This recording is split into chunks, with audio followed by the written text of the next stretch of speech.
So now we are getting into the most important thing, though it is a very basic thing which we all of have studied in our college days, but this is very important as far as this section and division 1 is concerned. So derivation for the circumferential and longitudinal stresses for thin cylinder. So first of all, what are the assumptions and why assumptions are there? Every theory is based upon certain assumptions. When we are dealing with SME section and division 1, this is particularly based upon principal stress theory. What does this principal stress theory say? There are principal stresses.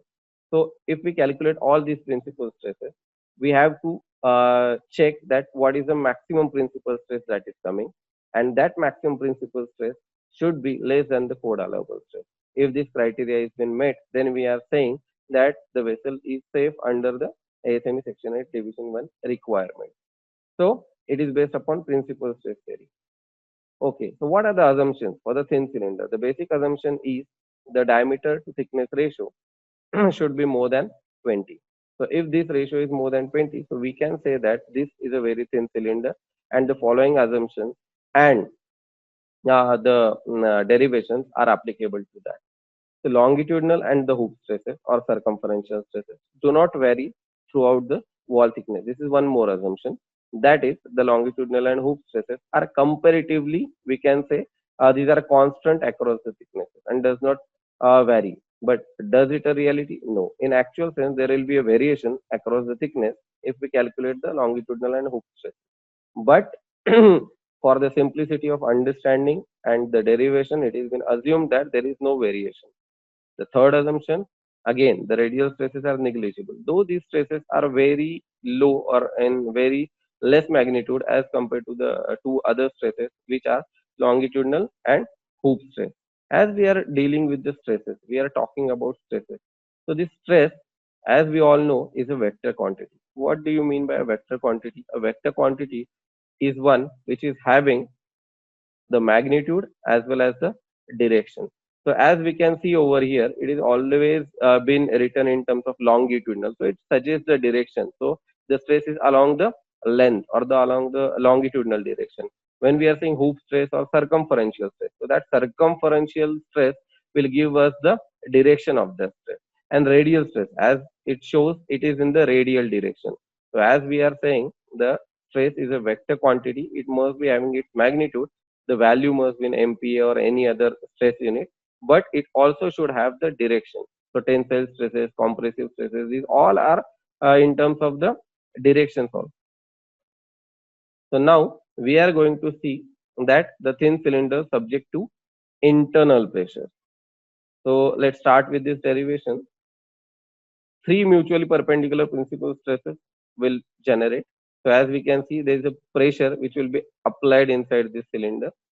So if this cylinder is closed, then only there will be longitudinal stresses will develop. How, that we are going to see.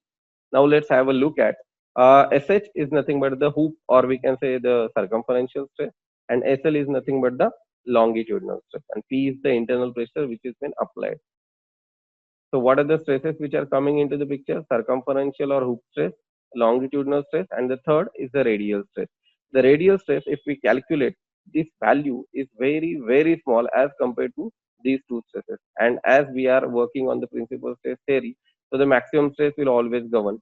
So we can say the radial stresses are very negligible, and hence we are not at all taking them into the consideration. So now let's start with the hoop or the circumferential stress. Now, resisting the bursting effect of the applied pressure. So let's say we are having the pressure which is applied from the inner face of that cylinder, and there will be a stresses developed like this.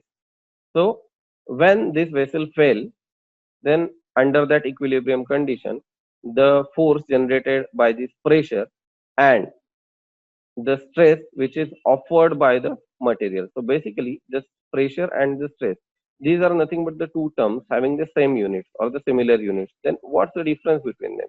We can say that pressure is a kind of loading that will be applied on that vessel or that material, whereas the stress is the virtue of that material. It will offer that resistance. The material will offer that resistance to the applicable loading, and that resistance, that is the virtue of that material or that property of that material is called as a stress. So under this application of pressure, there will be stress developed within the material. So let's say under the failure condition, this cylinder can be split in two halves like this.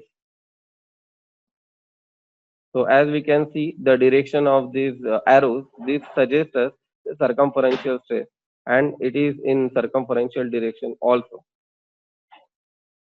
So there are two forces coming.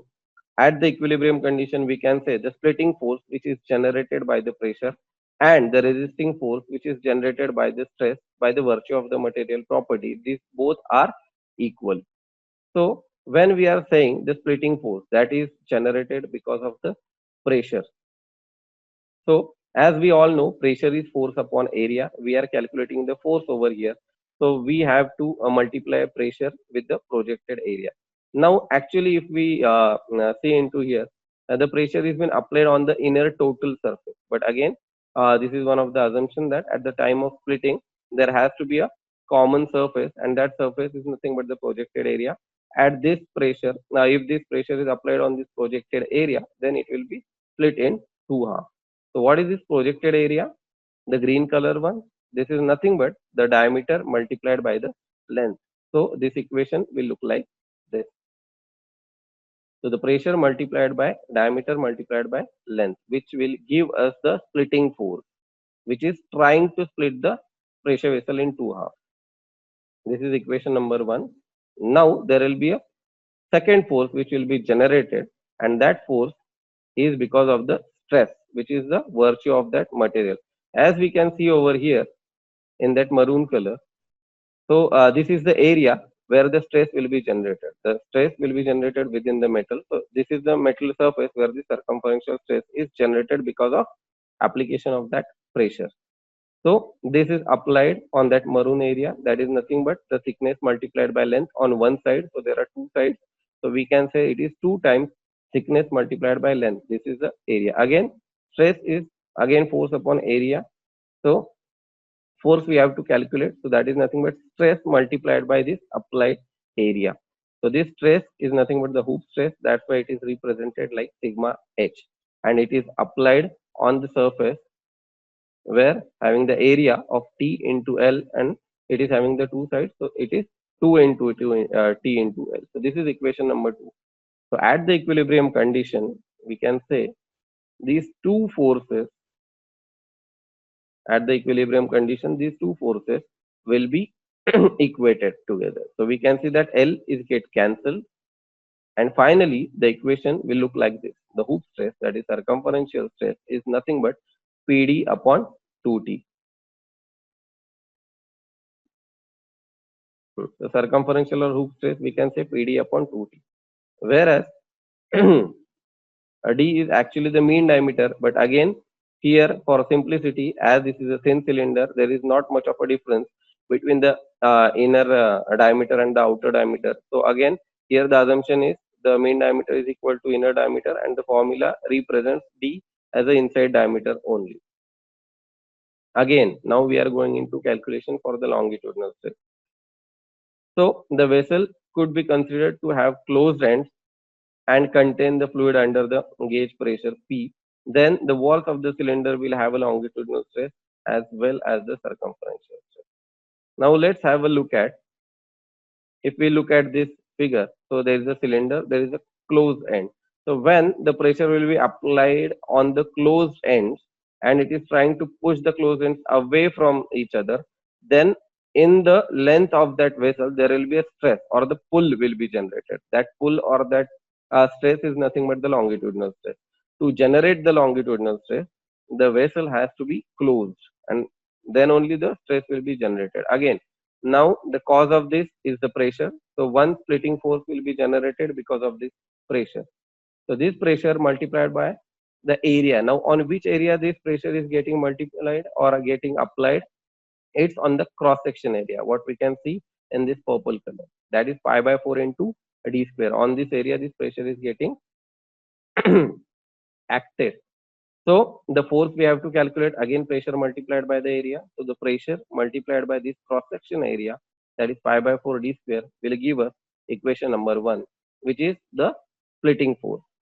Now, to resist this, there will be a reaction coming from the body. So that is giving us the other force, which is the reacting force. So when this cylinder is going to fail, it will be split in the two halves like this. And you can see that sigma L, that is longitudinal stress, will be generated, and that will be applied on the cross section of that cylinder where the material is there. So how to calculate that cross sectional area? It is pi by 4 OD square minus ID square, or if we are using the mean diameter, it will be pi d into d, whereas d is the mean diameter. Again, for the simplicity, here it is a thin cylinder, so mean diameter and inside diameter will remain the same, and we are assuming d as the inside diameter. So we can say that the area here, it is pi d multiplied by the thickness. So this area on which this stress is getting acted upon or generated, rather pressure is acting and this stress is getting generated. So again, we are going to equate both these equations. Let's see what it looks like. Again, the pi will get cancelled, one diameter will get cancelled, and the equation will appear like this. That is sigma L is equal to PD divided by 4 times of thickness. The longitudinal stress sigma L is nothing but PD upon 4T. If we compare both these stresses, one was the circumferential stress or the hoop stress, and another is this longitudinal stress. So we can see that from this equation that the hoop stress, that is circumferential stress, is always having twice the value as that of longitudinal stress. The circumferential stress is having twice the value, and if we remember, in circumferential stress, the vessel was split in two halves along the length. So its L seam, that is longitudinal seam, was under stress because of the circumferential stress. Hence, in pressure vessel cylinder, we can say the L seam, that is longitudinal seam, is having twice the stress as compared to the circumferential seam. And hence, it will be always given a very high priority and the importance as far as that welding category is concerned. So it will be categorized as category A, that's what we are going to see. But because of the circumferential stress, that category A or longitudinal seam is under twice the stress, we can say, as compared to the C seam of any cylindrical pressure vessel. So this is very important, and this will be used many a times in the code while giving the code philosophy or the analogy or using the formula. So this is very, very important, that circumferential stress will cause the longitudinal joint to fail, though it appears like in the reverse, but it is the way it is, because the circumferential stress will fail the longitudinal joint, and longitudinal stress will fail the circumferential joint. Now, just for the sake of understanding, we also compare this with the thick cylinder. So what is the difference between thick and thin cylinder? Again, the three mutually perpendicular stresses are there in thick cylinder. The radial stress, as we can see over here, across the thickness, SR, that is nothing but the radial stress.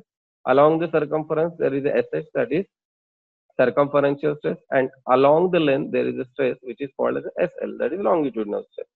But if we look at the hoop stress, that is circumferential stress, that is not constant across the thickness. It is having the maximum value where from the pressure is applied, and it is getting reduced till the end. And if we compare that with the radial stress, it is also not constant throughout the thickness. It is having the maximum compressive value.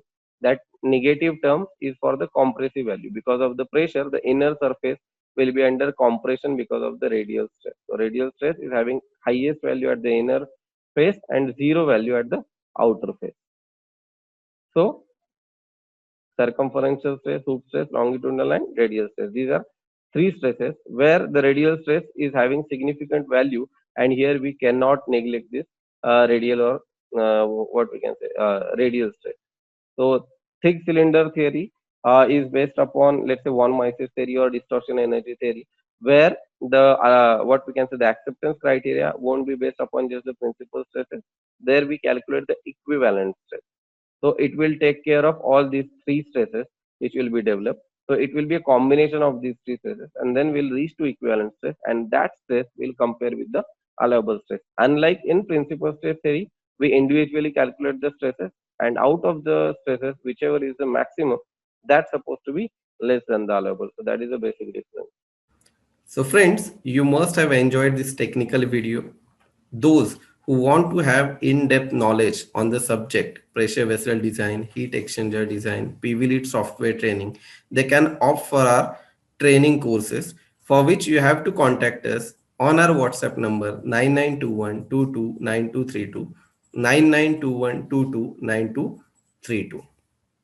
For more such technical videos, download our Android and iOS app. Download link is provided in the description below. To know more about training and how to use app, watch our demo video, link for which is also provided in the description. Don't forget to subscribe our YouTube channel Express Engineering Training Services on YouTube, and also don't forget to hit the bell icon. Happy learning. See you.